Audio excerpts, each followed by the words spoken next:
Soleha. Jumpa lagi dengan Bapak Junedi, bidang studi bahasa Indonesia. Oke, anak Bapak yang soleh dan soleha, mari kita saksikan video ini. Oke, anak Bapak, kita lanjutkan dengan materi kita yang kemarin, yaitu tentang puisi. Jadi dalam bahasa Indonesia, puisi itu dibagi menjadi dua, yaitu ada namanya puisi lama, ada puisi baru. Puisi lama meliputi yang pertama ada namanya pantun, kemudian ada syair, gurindam, dan lain-lain. Maksudnya kata dan lain-lain ini ada lagi, tapi tidak Bapak jabarkan secara keseluruhan. Kemudian yang termasuk ke dalam puisi baru yaitu romansa, satire, soneta, dan lain-lain. Jadi Bapak ambil setiap puisi lama dan puisi baru, Bapak ambil 3 saja contohnya. Jadi secara garis besarnya adalah pantun merupakan jenis puisi lama yang memiliki 4 baris yang terdiri dari sampiran dan isi. Nah, ini kita Bapak akan jabarkan satu persatu ya. Oke. Di sini ada Bapak buat ciri-ciri pantun. Ciri-ciri pantun yang pertama adalah 1. Bersajak AB. Kemudian yang kedua, baris pertama atau baris ke-1 dan kedua disebut dengan sampiran. Nah, nanti akan Bapak terangkan yang mana itu sampiran, yang mana itu isi. Bapak tulis dulu ciri-cirinya saja dulu. Kemudian yang ketiga ada namanya baris 3 dan 4 disebut dengan isi. Kemudian ciri-ciri pantun yang keempat adalah 1 bait 4 baris. Yang kelima 1 baris terdiri dari 8 sampai 12 suku kata. Oke, 8 sampai 12 suku kata. Dan yang terakhir adalah 1 baris terdiri dari 4 sampai 6 kata. Oke? Sekarang Bapak akan menuliskan sebuah pantun. Nanti anak Bapak bisa tahu nanti itu pantun apa.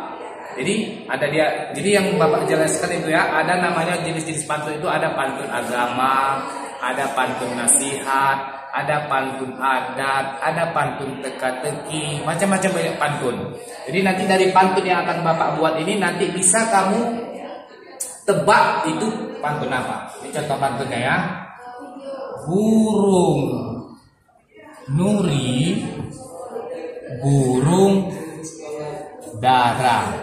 Nah, maksudnya bukan burung sidara ya, tapi burung dara. Burung dara itu maksudnya burung merpati. Terbang tinggi di atas awan. Cobalah terka, wahai saudara, makin diisi makin ringan. Oke, sekarang akan kita bahas tentang ciri-ciri pantun yang pertama supaya lebih jelas. Ciri-ciri pantun yang pertama itu bersajak AB. Yang mana dia dikatakan AB? Inilah yang dikatakan AB.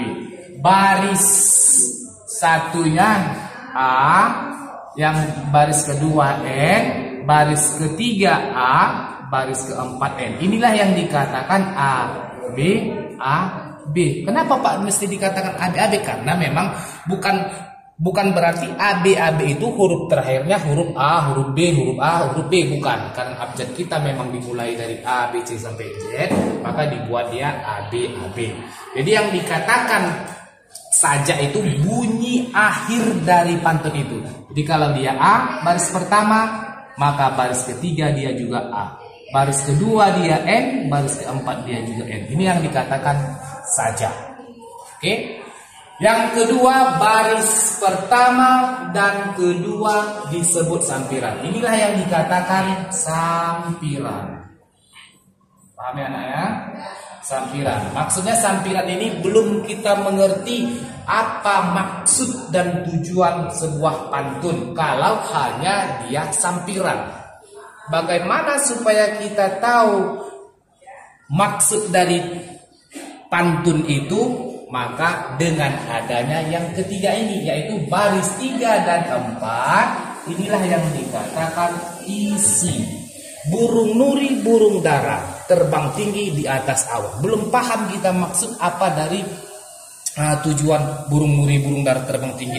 Setelah adanya isi, cobalah terka wahai saudara, makin diisi makin. Setelah adanya baris ketiga dan keempat atau disebut dengan isi, baru kita paham apa maksud dari pantun ini. Sekarang Bapak tanya, kalau kira-kira beginilah Bapak buat, pantun apa namanya?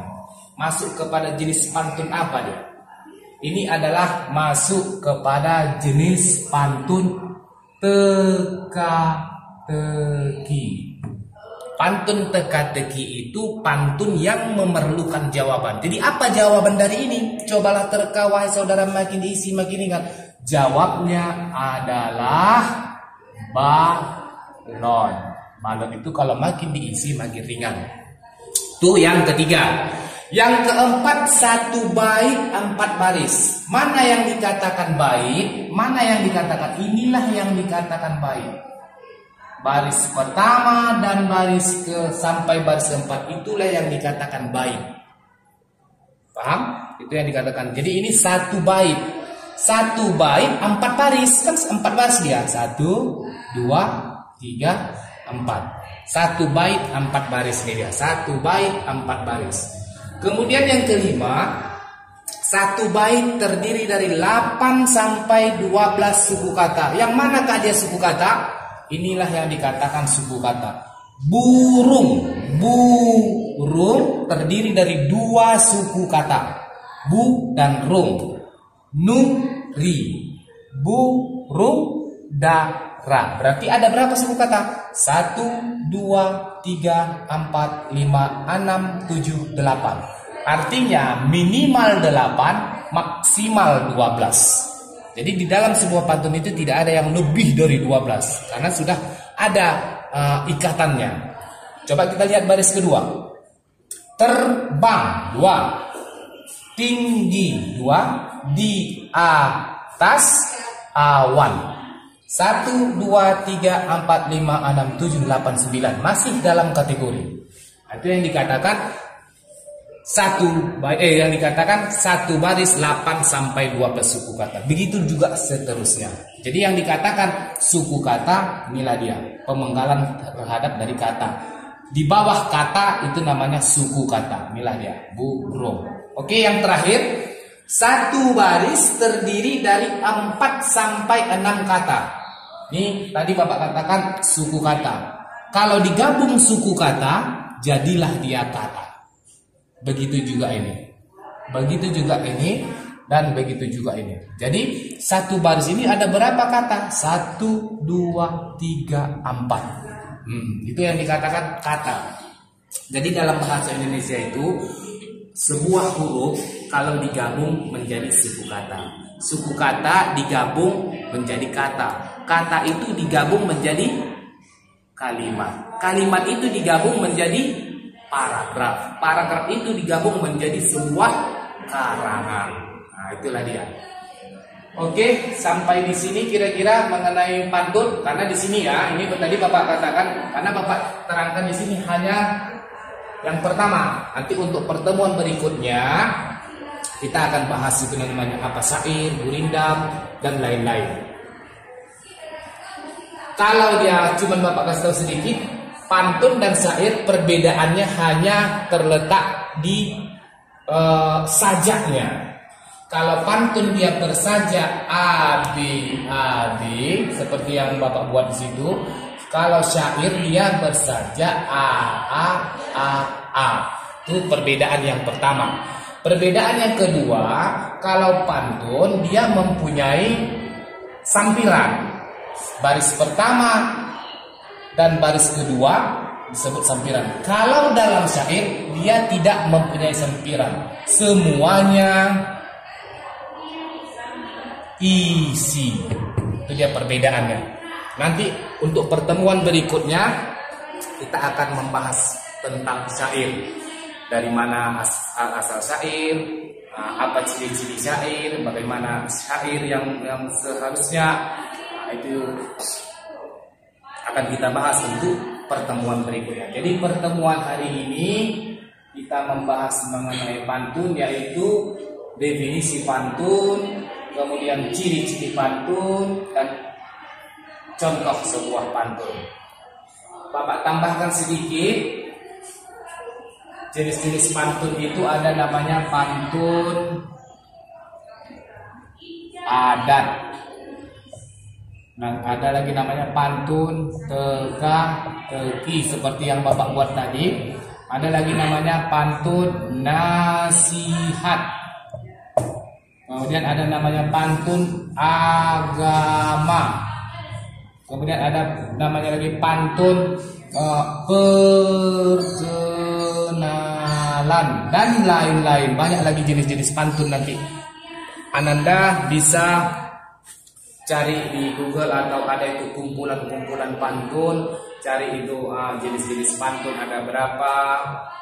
Ada banyak itu jenis-jenis pantun, tapi tidak Bapak rangka semua. Kita fokus kepada ciri-cirinya dulu. Sebelum kita masuk kepada jenis-jenis ini, kita harus paham dulu ciri-ciri pantun. Kemudian di sini sudah ada Bapak buat pantun.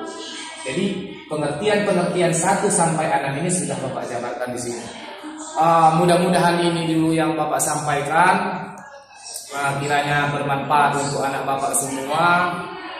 Lebih kurang Bapak meminta maaf. Untuk berikutnya kita akan lebih membahas lagi, yaitu mengenai syair. Sampai di sini dulu Bapak ucapkan, semoga bermanfaat buat kita semua. Wassalamualaikum warahmatullahi wabarakatuh.